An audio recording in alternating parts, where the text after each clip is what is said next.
Bonjour à tous, je m'appelle Jishen Zhang, je suis en postdoctorat au PMEH avec Stéphane Perrard et je travaille actuellement sur la réponse des objets du type oscillateur dans des écoulements turbulents. Et aujourd'hui, j'ai l'immense plaisir de pouvoir vous faire un exposé à d'Alembert sur nos travaux inspirés d'une installation artistique menée par Ned Kahn, c'est un artiste américain. Une des œuvres la plus reconnue, s'appelle la façade kinétique. Donc, je vais commencer par vous montrer une vidéo. Hop. Ça, c'est une façade kinétique, une installation à Zurich, en Suisse. Donc, une façade kinétique, c'est une façade qui est composée de milliers de plaques en aluminium de taille centimétrique. Et chacune des plaques est montée en suspension libre. Ça peut osciller librement dans un écoulement d'air. C'est-à-dire que quand il y a pas d'air, une façade kinétique ressemble à une façade normale. Par contre, quand il y a un air qui souffle dessus, on voit ce genre de motifs que vous voyez qui sont créés, qui se propagent d'un bout à l'autre. Donc, ces motifs ressemblent beaucoup à des ondes de surface. Euh, donc, euh, En voyant ces motifs-là, les- on- donc la question à se poser, c'est quels sont ces motifs-là? Et pour aller plus loin, à quel point on peut apprendre euh, euh, les, euh, les écoulements turbulents à partir euh, de ces motifs-là. C'est la vidéo, je crois que c'est la vidéo que j'ai montrée à Stéphane Perrin hein, il y a 2 ans euh, pour lui demander s'il était motivé à, à se, à se lancer dessus et il m'a dit oui, oui, vas-y, fonce. On s'est on s'est lancé dessus un peu par hasard. Hein. Euh, la première chose qu'on a fait, c'est une mesure de terrain, mais sans aller aux endroits avec les caméras. On a juste regardé s'il y avait d'autres vidéos de ce type qui étaient disponibles sur YouTube. Donc la réponse est oui, on a pu trouver une dizaine de vidéos sur YouTube. Ça, c'en est une autre filmée. Ça, c'est un film sur un autre endroit en Écosse. À l'époque, c'était encore une installation en cours. Donc, on voit des panneaux segmentés, mais qui affichent toujours les motifs similaires. Donc, c'est quelque chose d'a priori robuste. Euh, donc, dès qu'il y a un peu de vent, on voit ce genre de motifs qui ressemblent à des vagues. Donc, euh, donc à la fin, on a pu trouver 11 vidéos sur 7 installations. En réalité, il y a plus d'installations que 7. Beaucoup sont aux US, quelques-unes en Europe. Euh, donc on a contacté Netcan lui-même et quelques personnels de chacune des installations pour nous donner, pour qu'ils nous donnent les dimensions, les échelles notamment. Quel est l'espacement entre les plaques, la taille de chaque plaque, etc. Donc avec ça, on a pu, à partir des vidéos-là, les vidéos ont été prises avec un angle. D'abord, on corrige euh, le champ ISU pour qu'il soit régulier. Ensuite, on applique les échelles qu'ils nous donnent pour retrouver l'échelle réelle de chaque installation. À partir de là, on peut faire notre première analyse vidéo en appliquant un transformé de Fourier 2D en espace et en temps pour regarder la distribution de, d'amplitude d'oscillation, bien que qu'on n'ait pas les infos sur les angles.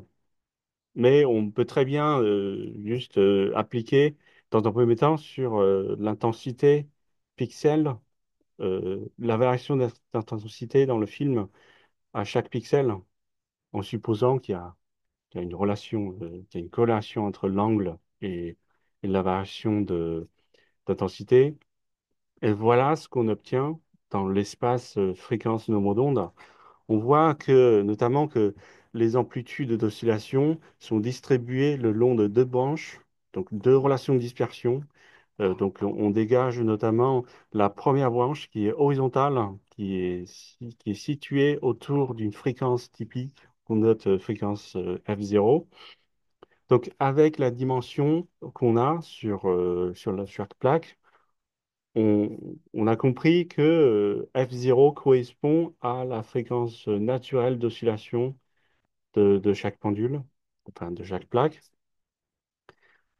Et vous voyez, il y a une deuxième branche qui est, qui est, qui est aussi une distribution linéaire. Mais par contre, celle-là passe par zéro et avec un angle positif. Donc il n'est pas droit, il est penché. Donc cet angle-là, enfin cette branche-là, on ne sait pas trop d'où ça vient. Donc avec cette question-là, on a fait des mesures downscale à l'échelle du laboratoire à, à, à PMMH dans une soufflerie d'1 mètre. Donc voilà un peu le sketch du montage. Le montage est composé d'une chaîne 1D, pour faire simple, de 36 plaques. Et les plaques sont, voilà, ça fait une taille, ça fait une longueur totale de 1,20 m. Et les plaques sont une, donc, voilà, une plaque typique de la chaîne. Donc c'est une plaque qui est imprimée avec l'imprimante 3D, donc en plastique, avec un trou sur l'axe. Donc on a mis un fil de pêche en nylon pour les soutenir. Et on a mis une vis aussi sur la plaque pour que ça s'accroche au fil. Donc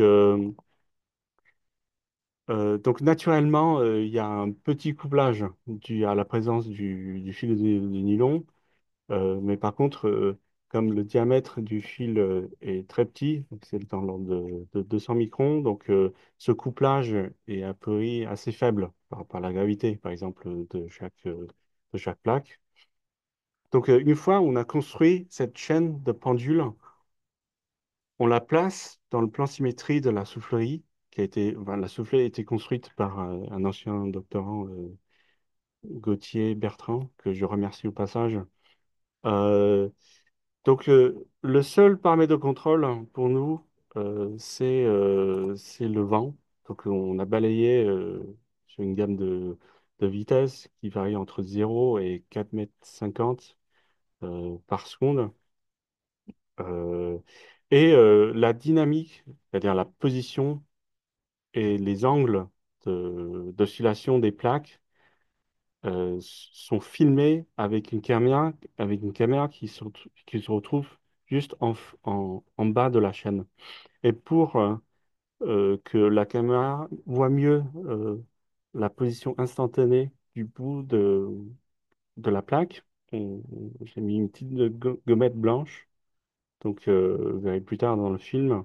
Donc avec le déplacement en plan de la gommette, on peut remonter en connaissant le rayon de chaque plaque, on peut remonter à l'angle d'oscillation instantanée de chaque plaque, sachant qu'on a 36, donc on a des informations spatio-temps de notre chaîne de pendule.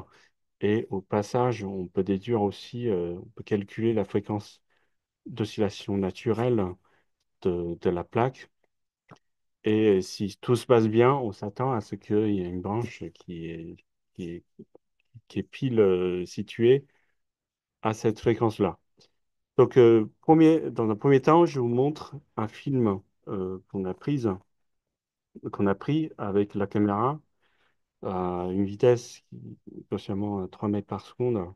Donc, on voit que la chaîne fait propager des ondes, tout comme les façades kinétiques de Netcam. Par contre, à l'échelle de notre soufflet qui est de 1,50 m, donc la chaîne fait 1,20 m. Donc, premier message, c'est cool, on retrouve qualitativement ce genre de dynamique qu'on a vu sur la grande façade.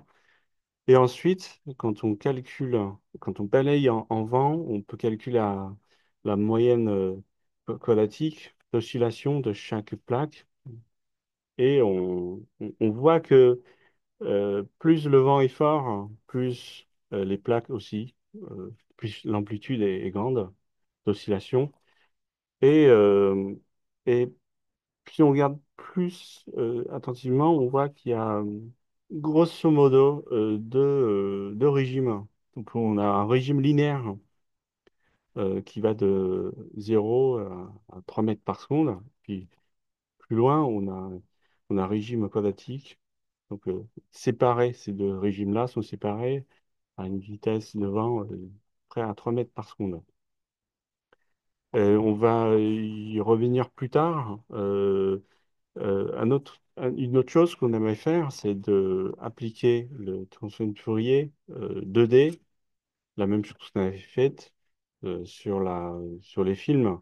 Donc là, on voit que notre chaîne de pendule 1D dans notre soufflerie euh, dégage la même dynamique spatio-temps, c'est-à-dire la distribution des amplitudes d'oscillation sont, euh, sont le long des deux branches-là. Il y a toujours une première branche qui est autour de F0, qui est la fréquence naturelle d'oscillation, qui ne bouge pas entre deux vitesses. Donc à gauche, c'est une vitesse plus faible, et puis à droite, une vitesse de vent plus élevée. On voit que, quelle que soit la vitesse, cette branche-là n'a pas l'air de bouger. Donc elle est toujours horizontale. Par contre, il y a une deuxième branche qui est visible, mais par contre qui bouge. Donc à faible vent, la pente sur cette branche-là semble plus faible par rapport à celle qui est sur un vent plus fort. Donc pour conclure localement, on voit que à travers notre étude au laboratoire, on trouve cette dynamique à deux branches que sur la grande façade et que la première branche représente la relation de dispersion le long de la fréquence naturelle d'oscillation d'une seule plaque et que la deuxième branche euh, augmente de pente quand le vent augmente d'amplitude. Et si on trace la pente sur cette branche-là, on obtient une unité de vitesse, oméga sur t. Donc, sans qu'on creuse euh, aux sciences physiques ce que ça représente, cette branche-là, la branche 2, on peut d'abord extraire la pente sur cette branche-là et plotter en fonction de la vitesse de vent. Donc voici donc voici le plot de cette branche, enfin, de la pente. On voit que la pente augmente systématiquement avec la vitesse qui augmente et l'amplitude de de la pente. Donc, dorénavant, je vais l'appeler UC, donc la vitesse caractéristique qui représente la pente, qui a une amplitude qui est légèrement plus faible que la vitesse de vent. Donc, pour aller plus loin, j'aimerais mettre une pause et parler un peu de des structures cohérentes turbulentes en écoulement. Donc, quand on est dans un écoulement sans bord, hein, c'est-à-dire au milieu de nulle part, je ne vois pas la présence des bords, euh, il y a des fluctuations de pression dans un écoulement turbulent. Et ce qui est illustré dans ce petit schéma à gauche.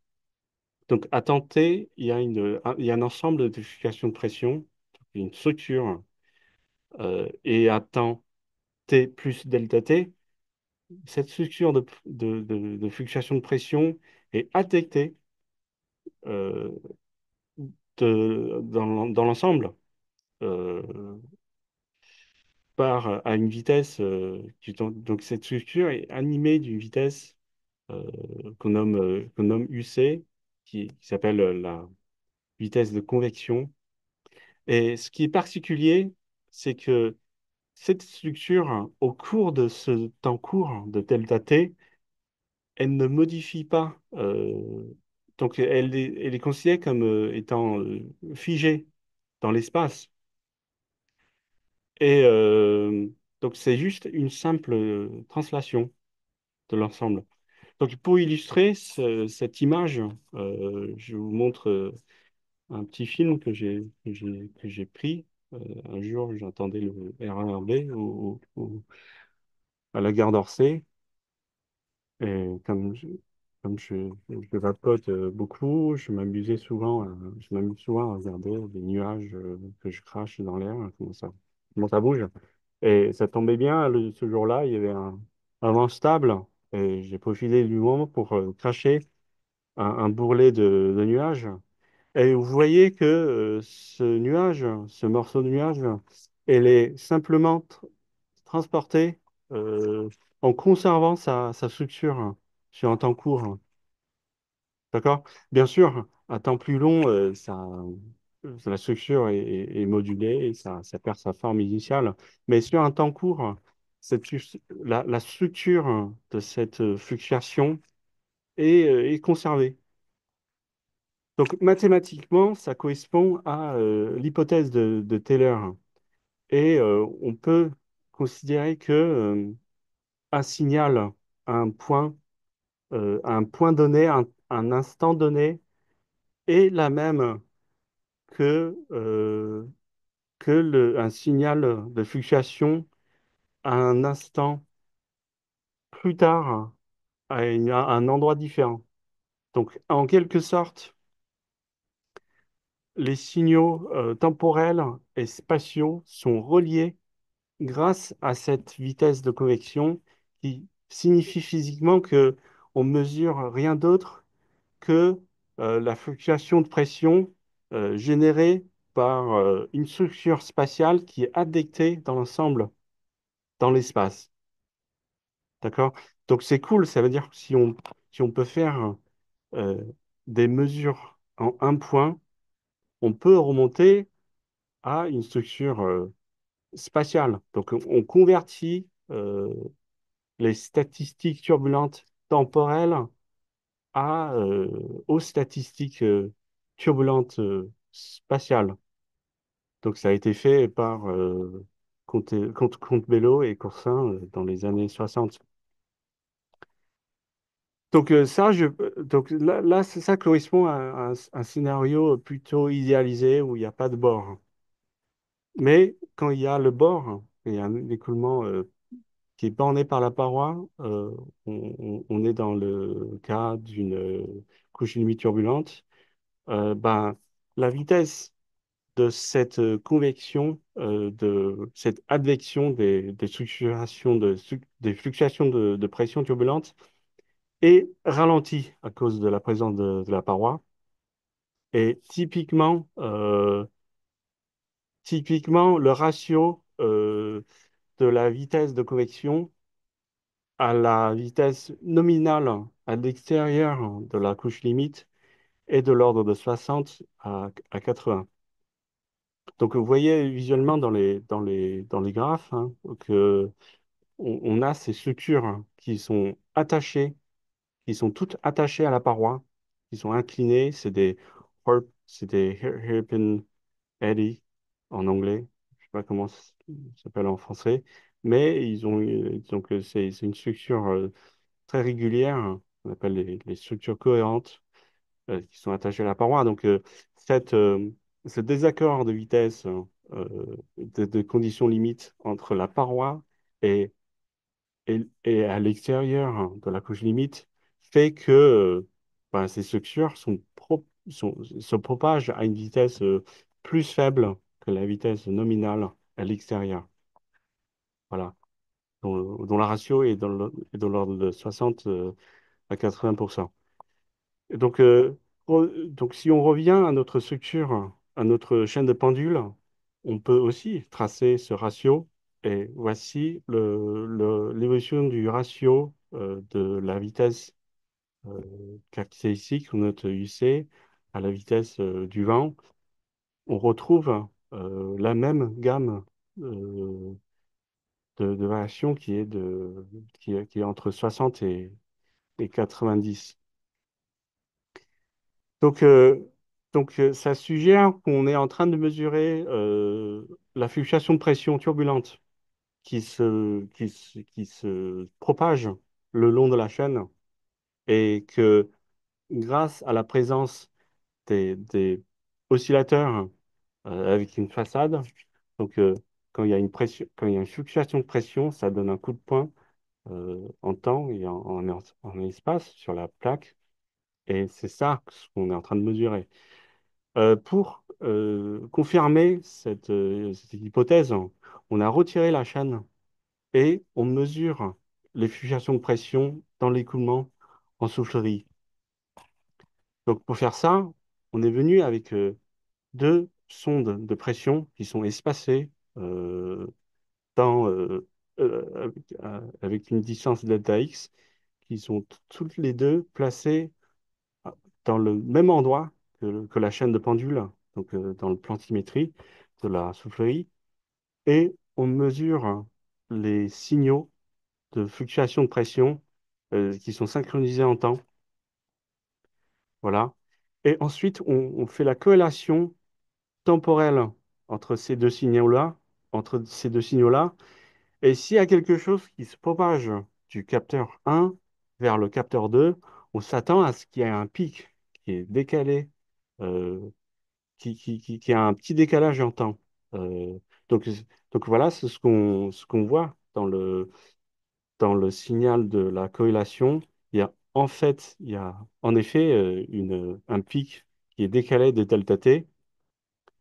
Et ça veut dire que si on calcule le rapport de delta x à delta t, on retrouve la vitesse à laquelle les fluctuations de pression se propagent. Donc voilà. Et quand on superpose les vitesses qu'on mesure à la vitesse, au ratio, au rapport de vitesse qu'on a extrait de la chaîne de pendule, on voit que ça colle parfaitement. Donc ça confirme qu'on est en train de mesurer l'advection des fluctuations de pression le long de la chaîne, qui sont advectées par le vent, qui sont senties entre guillemets par la chaîne de pendule. Donc ça explique cette branche qui est je vais tirer une conclusion locale.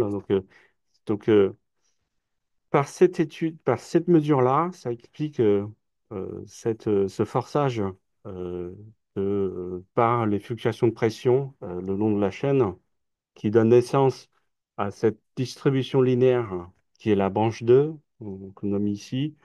euh, des amplitudes d'oscillation. Et la branche 1, c'est la relation de dispersion le long de la fréquence naturelle d'oscillation par par résonance.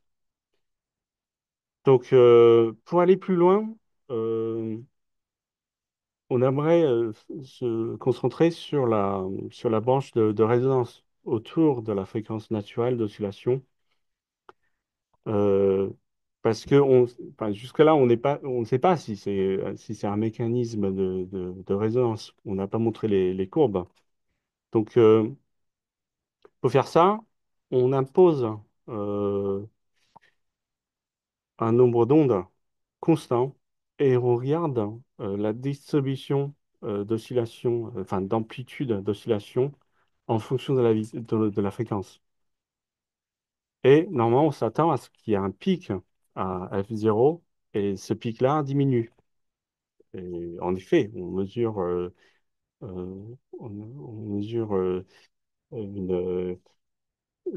on mesure un pic qui est autour de F0, qui est la friction naturelle d'oscillation. Et quand on s'éloigne de ce pic-là, ben, la réponse diminue. Il s'agit bien d'un mécanisme de résonance. Et pour aller plus loin, oui, il faut que je parle de l'équation qui gouverne la dynamique de la chaîne de pendule. Euh, donc, si on regarde bien, on a trois termes euh, qui décrivent la dynamique. Donc, on a l'accélération euh, de chaque plaque, qu'on nomme I, et l'amortissement euh, naturel de la plaque dû à la turbulence, et le terme gravité, euh, qui est, euh, qui est gouverné par la fréquence naturelle d'oscillation. Et à droite, on a le forçage.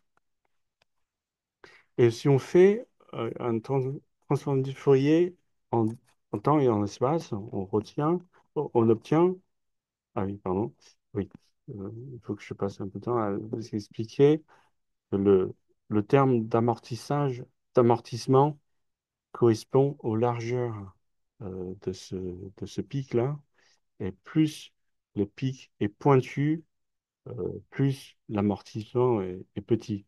Et plus l'amortissement est grand, plus ce pic est plat. Donc ici, dans notre cas, on a un pic qui est relativement pointu. C'est-à-dire la plaque répond bien aux fluctuations autour de sa fréquence d'oscillation, qui est le F0. Donc maintenant, si on Fourier transforme en 2D cette équation-là, on obtient une fonction de transfert qui passe du forçage, qui est le terme à droite,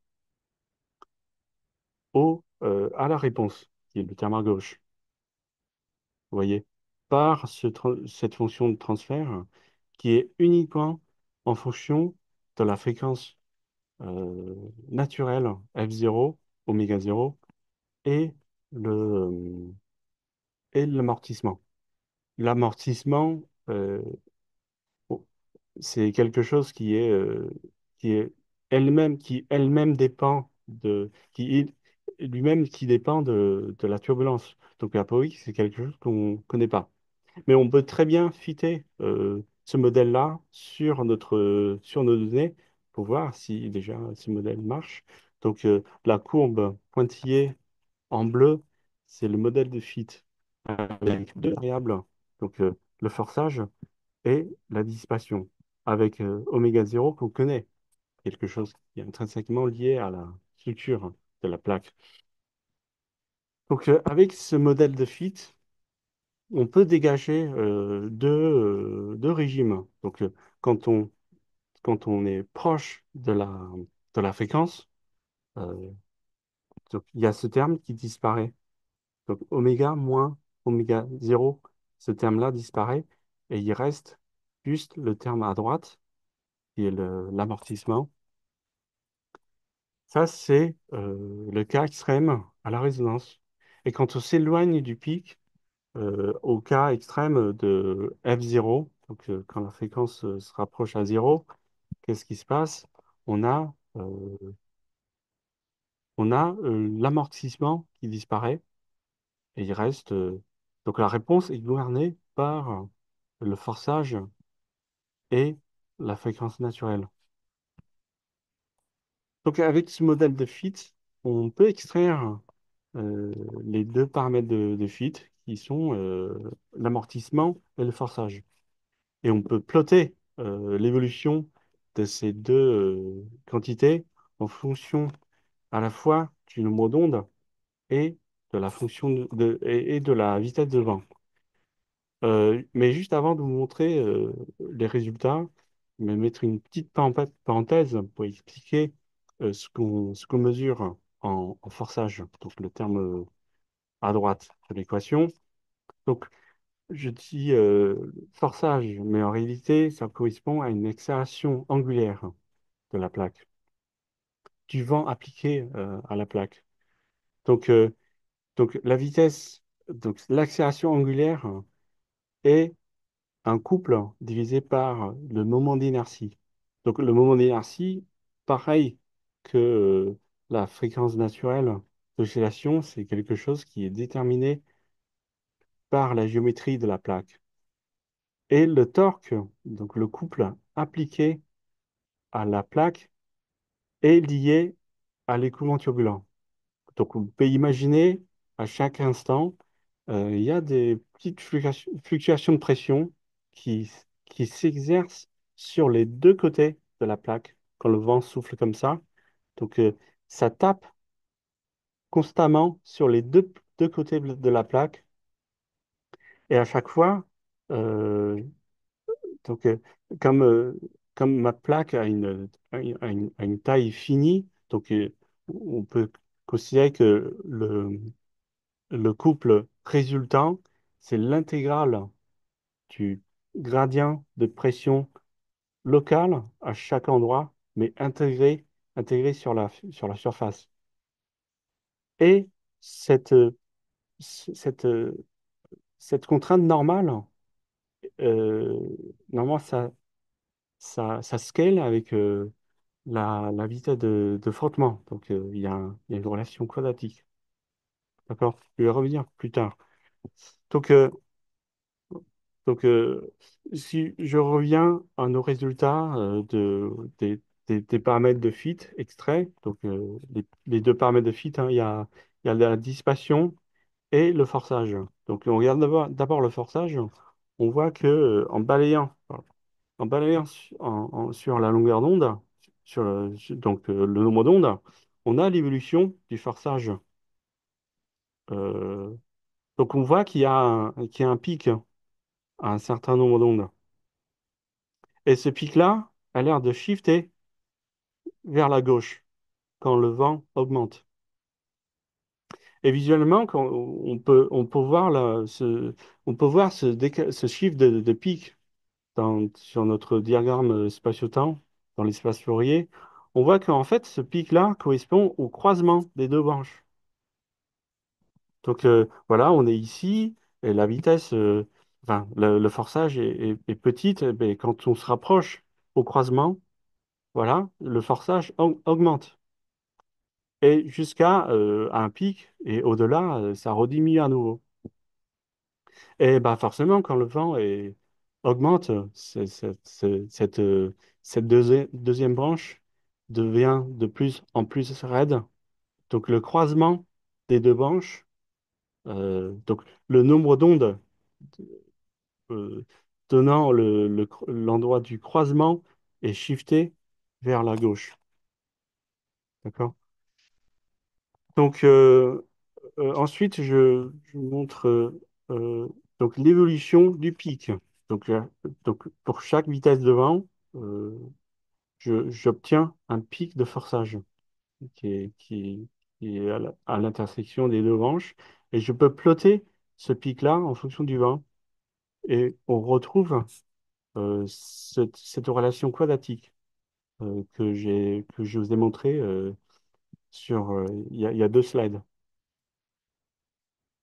Donc on voit bien que le forçage suit une relation quadratique avec la vitesse de vent et l'amortissement Donc c'est l'autre paramètre de fuite qu'on a extrait euh, au niveau du croisement.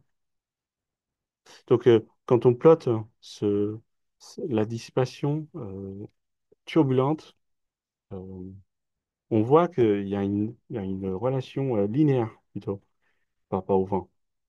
Donc pour résumer, on a la relation quadratique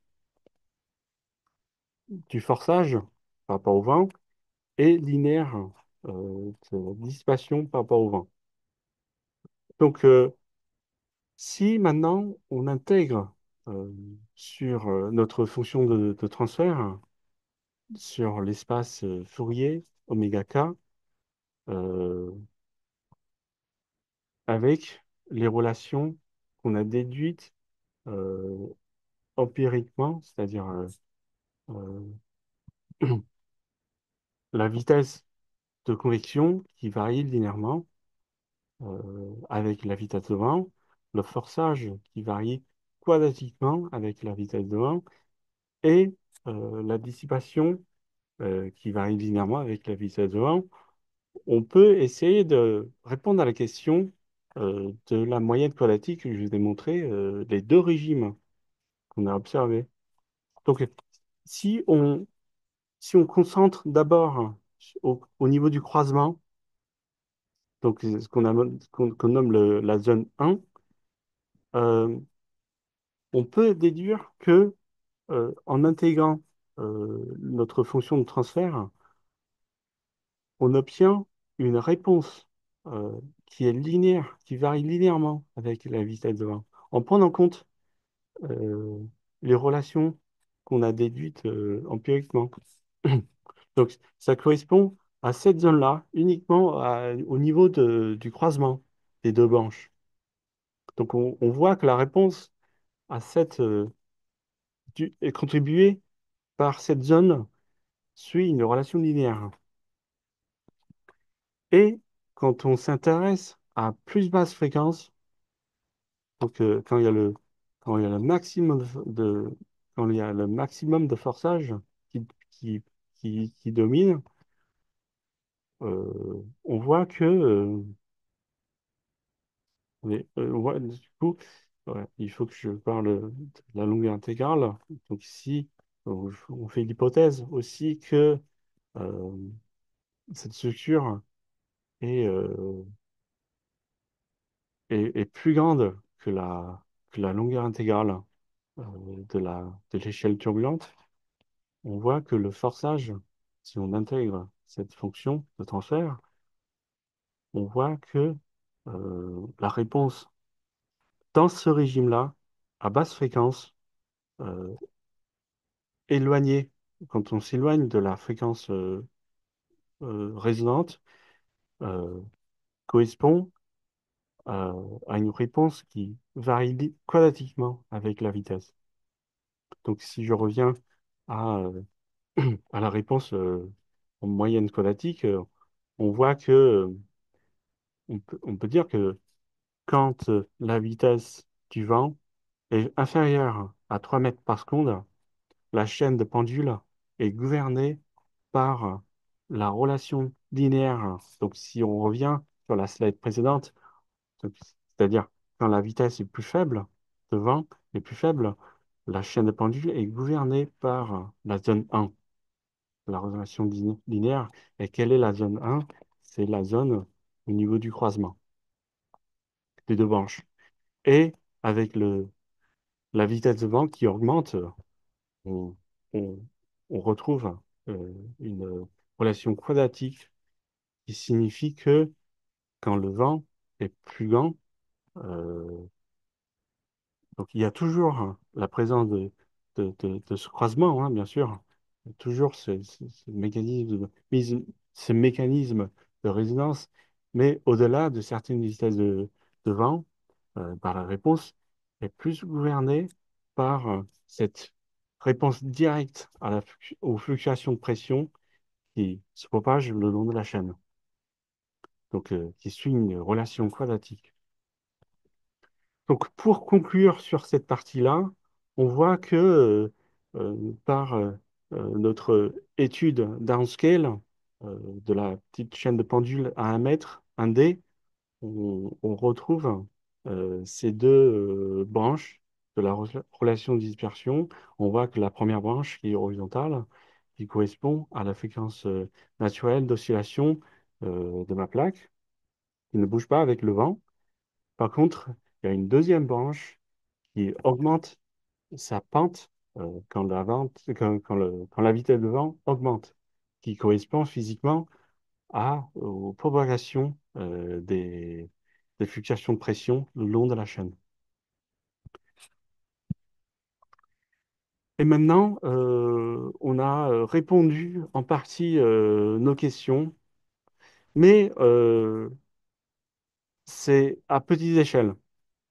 C'est-à-dire, on n'a toujours pas fait nos mesures de terrain sur les façades à l'échelle de 10 mètres, 30 mètres. Est-ce que, à l'échelle plus grande, qualitativement, est-ce qu'on voit, par exemple, notamment, c'est la distribution, la moyenne quadratique qui change comment avec la vitesse de vent? Ça, on sait toujours pas.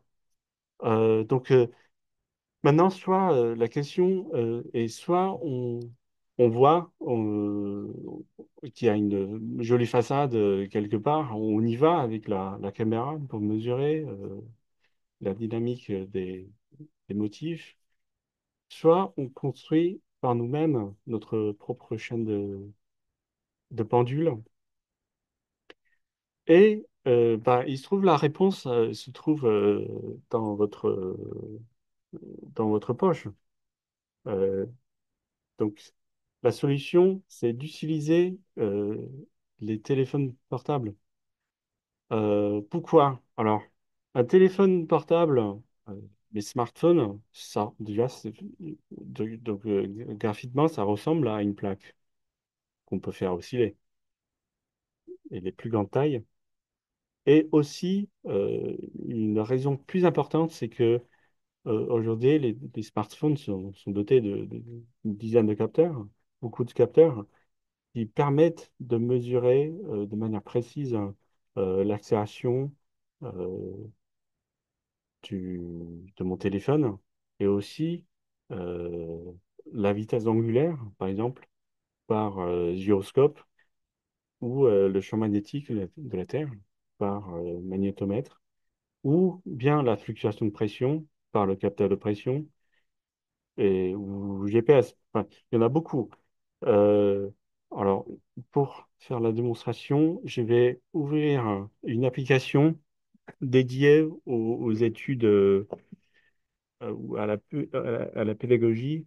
Donc, c'est une application qui est développée à Aix-la-Chapelle, à l'université d'Aix-la-Chapelle, par un groupe de chercheurs qui est dédié à appeler, faire appeler les capteurs imbriqués dans le téléphone et de leur demander de faire la mesure, de récupérer les signaux, de les afficher en live. Donc si j'ouvre Firefox, je clique sur accélération, donc a priori ça va appeler le capteur, ça va appeler le capteur accéléromètre et faire les mesures suivant les trois axes de mon capteur. Donc, si j'appuie sur le bouton play, donc, voilà, ça affiche en live euh, l'accélération mesurée suivant les trois axes.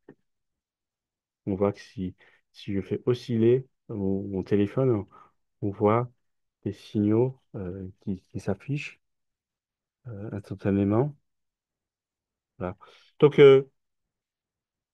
donc, si un téléphone peut faire à la fois l'objet de mesure et le moyen de mesure, pourquoi pas utiliser euh, des portables, faire une chaîne de portables. Par contre, il faut acheter 60, 40 téléphones. Et on a fait ça. Donc, voilà, je vous montre l'interface de Firefox, ce que j'ai. Comment- dans ma main, donc l'application, et on a acheté 60 téléphones. Euh, donc, pour vous montrer que je ne mens pas, voilà, on a gardé les boîtes pour faire la com. Donc, il y a 3 et 66 téléphones. Donc, avec ça, avec ce nombre de téléphones portables, on a de quoi faire une chaîne de pendules à grande échelle. Donc, on a monté la chaîne de pendules avec les portables et on est allé en soufflerie de Saint-Cyr-l'École. Euh, Saint-Cyr-l'École, euh, vous connaissez, il y a une antenne, mais il y a aussi une grande soufflerie de 15 mètres de long, quoi. Et on a placé notre chaîne de téléphone de 60 téléphones qui, qui fait une longueur de 10 mètres. Et on a placé la chaîne euh, dans le plan symétrie de la soufflerie. Et la chaîne est soutenue et installée sur les tréteaux pour les garder en suspension. Et on vient avec, vous voyez dans la photo, une sonde de vitesse du type fil chaud et un anémomètre pour calibrer la vitesse. Donc, euh, donc juste avant de vous parler des mesures même des signaux, euh, une chose qu'on aimerait faire, c'est de synchroniser en temps euh, des, les mesures. Parce que chaque portable est capable de mesurer de manière indépendante les signaux, mais il s'est trouvé que les horloges locales de chaque portable présente un petit décalage en temps. Donc, ça veut dire il faut faire une synchronisation en temps pour que on est sûr à quel instant, c'était- à quelle position on mesure quoi. Donc, on a développé un protocole de communication et de synchronisation euh, sans fil, donc par Wi-Fi, et pour aussi caractériser le positionnement du capteur MEMS, donc le capteur d'accéléromètre, dans le portable. C'est quelque chose que les vendeurs nous donnent pas, mais on a pu caractériser par nous-mêmes en mettant le portable sur une table tournante. Euh, et on glisse le portable le long de l'axe, euh, le long des trois axes, et euh, quand l'axe de rotation est confondu à l'emplacement du capteur, on mesure le composant nul. Donc, c'est comme ça qu'on peut déduire l'emplacement en 3 dimensions euh, de notre capteur MEMS dans chaque portable. Et avec ça, voilà, un premier diagramme spatio-temps de la chaîne de pendule, des mesures avec la chaîne de pendule euh, dans la soufflerie. On voit aussi qu'il y a des ondes qui se propagent sur une longueur de 10 mètres. Donc, on voit de 0 à 10. En fonction du temps, on voit qu'il y a des ondes qui se propagent. Euh, et quand on zoome sur un segment de temps entre 20 et 30 secondes, donc on voit que l'accélération sur les deux axes euh, ont bien une forme sinusoïdale, c'est-à-dire ça ressemble à des ondes d'oscillation. Et, euh, et on voit aussi que l'accélération qui est l'accélération radiale a une fréquence double à l'accélération tangentielle, ce qui euh, correspond à une accélération centrifuge euh, d'un cas d'un pendule simple. Donc voilà, avec ça, on sait mesurer l'accélération d'une chaîne de pendule à 10 mètres. donc à grande échelle, avec 60 téléphones portables. Donc, on peut appliquer le même protocole de traitement. Donc, voilà, on peut regarder euh, la distribution d'accélération de notre chaîne de pendule dans l'espace fréquence et nombre d'ondes pour les trois vitesses. Bon, je vous montre trois pour comparer. Et on voit aussi on retrouve systématiquement la dynamique à deux branches qu'on a trouvée précédemment euh, sur la façade et sur notre chaîne de pendule à 1 mètre. On voit toujours que la première chaîne, la chaîne de résonance, qui ne bouge pas avec la vitesse de vent, et la chaîne qui correspond aux fluctuations de pression qui se propagent le long de la chaîne. Donc plus la vitesse est grande, plus cette vitesse d'advection est grande. Donc plus la pente est grande. Donc ici, je mets en ligne pointillée la vitesse d'écoulement du vent. Et les points, ça correspond au maximum d'accélération pour une fréquence donnée en fonction du nombre d'ondes. C'est comme ça qu'on peut tracer, on peut fitter une pente pour illustrer la vitesse de convection. Et on voit, il y a une chose qui est, qui est intrigante, c'est que à plus grande vitesse de vent, ah ben cette relation n'est plus linéaire, qui est autrement, euh, qui est autrement assez plutôt linéaire à faible vitesse de vent, alors qu'à plus grande vitesse de vent, on voit que euh, ben, euh, la, comment dire, la pente locale pour les fluctuations de pression à plus basse fréquence, petit nombre d'ondes, ça correspond à grande longueur d'onde, c'est-à-dire les, les grosses fluctuations, donc c'est les fluctuations de pression à grande échelle, à une pente, c'est-à-dire à une vitesse plus grande que les fluctuations de pression à petites échelles. C'est-à-dire l'hypothèse de Taylor, c'est-à-dire que les fluctuations de pression sont figées dans l'espace, n'est plus vrai quand il s'agit de très grandes structures. Euh, Visiblement, des très grandes structures sont advectées à une vitesse plus grande que que les petites structures. Donc, la relation de dispersion est dispersive.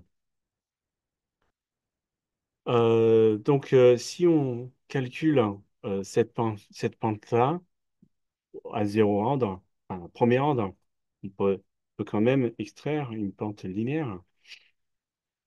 Et quand on calcule cette pente-là qui correspond à la vitesse de convection, euh, et de comparer avec la, la vitesse de convection mesurée avec la paire de sondes de pression, on voit que pour la grande chaîne de pendules dans la soufflerie à Saint-Cyr, on voit que la fluctuation de pression mesurée avec la paire de sondes de pression, qui sont des points en gris, ben, c'est quasiment identique à à la vitesse de vent. C'est-à-dire, les fluctuations de pression sont advectées quasiment à la même vitesse que la vitesse de vent. Ça veut dire que, on est plus dans le scénario, pardon, d'un écoulement loin de la paroi. Mais par contre, quand il s'agit de comparer aux pentes extraites de notre diagramme fréquence nombre d'ondes, on voit que la, la vitesse d'advection euh, mesurée avec notre chaîne de pendule est systématiquement plus petite que la vitesse de convection des, des- des fluctuations de pression mesurées avec la paire de sonde. Ça veut dire que notre chaîne de téléphone potentiellement euh, a un impact sur l'écoulement, c'est-à-dire la présence des, des plaques, dans notre cas, nos téléphones, a a une perturbation qui rétroagit sur l'écoulement. Euh, Peut-être parce que la masse d'un portable est beaucoup plus grande qu'une petite plaque en plastique.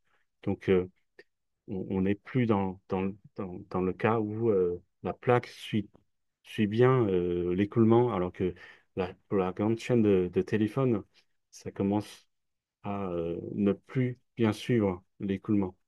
Donc la présence elle-même de la présence de la chaîne de smartphone a un impact rétro sur l'écoulement. Et autre chose, c'est que quand on calcule ce ratio de la vitesse de convection à la vitesse du vent, on voit que ce ratio-là varie énormément. Et cette variation n'a pas l'air très claire pour différentes vitesses de vent.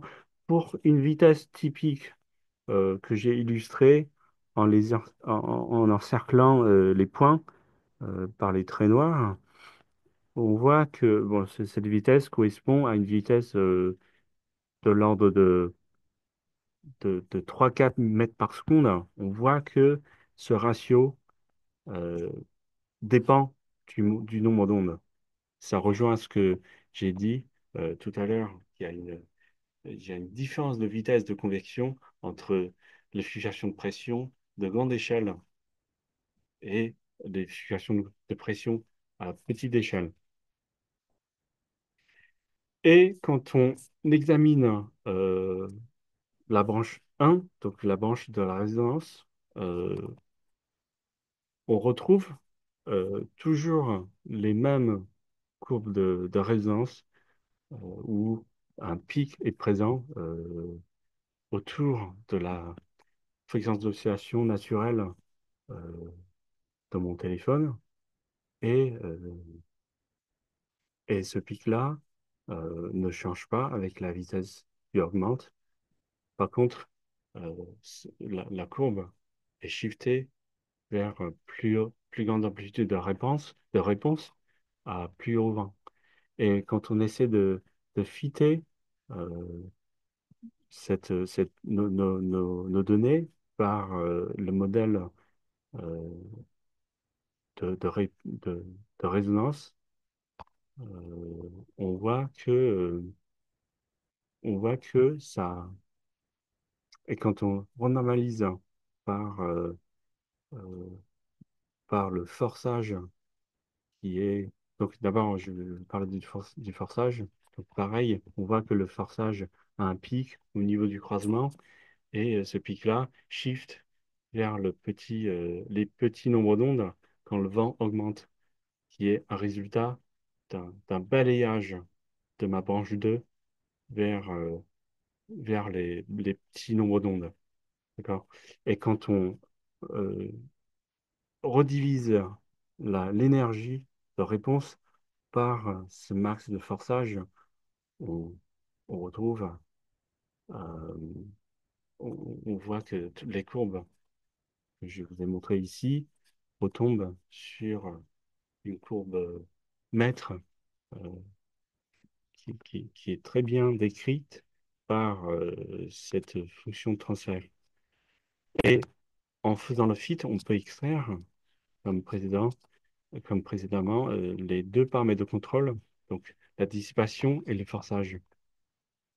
Donc avec la dissipation et le forçage, euh, on peut faire euh, inverser la formule, c'est-à-dire euh, en partant d'une relation euh, où ma fonction de transfert H, je note H, qui relie la réponse au forçage, je peux inverser la formule pour retrouver le forçage. D'accord? Et ma fonction de transfert euh, est complétée, enfin, je veux dire, est composée de, de mes deux paramètres de fit. Donc, avec les valeurs des paramètres de fit, je peux inverser ma formule et retrouver le forçage. Et c'est ce que je vous montre par la suite. Donc ici, c'est mon champ d'énergie euh, en, en fréquence et en nombre d'ondes. On voit les deux branches de relation de dispersion et en appliquant une, la fonction de transfert inversée, je peux obtenir, euh, je crois qu'il y a une erreur, je peux obtenir euh, mon- la distribution de forçage en fréquence et en nombre d'ondes. On voit que ce forçage qui est lié à la turbulence, ben, euh, à une distribution linéaire qui est, en fait, sur mon diagramme de gauche de la réponse de la chaîne, la branche 2. Sauf que dans dans le diagramme, dans le champ de forçage du vent, ben, la branche 1 a disparu. Donc, avec cette méthode-là, on peut retrouver la distribution spatio-temps, donc fréquence de mode d'onde, de mon forçage en temps. Ce qui est plutôt rare, hein, parce que soit on a les infos en turbulence, soit en temps, soit en espace. Mais là, par contre, c'est à la fois en temps et en espace, la distribution d'énergie de mon forçage. Euh, donc, pour conclure, hein, on voit que euh, on est parti d'une observation qualitative d'une d'une façade kinétique, une installation artistique, et en faisant les analyses vidéo et plus tard une étude downscale au niveau du laboratoire, on a confirmé que la chaîne de pendule suit deux relations de dispersion, donc une qui est causée par la fréquence naturelle d'oscillation de chacune des plaques et la branche 2 qui illustre euh, cette, euh, cette, advection des fluctuations de pression dans la turbulence qui, tout le long de la chaîne qui, qui donne naissance à la deuxième branche.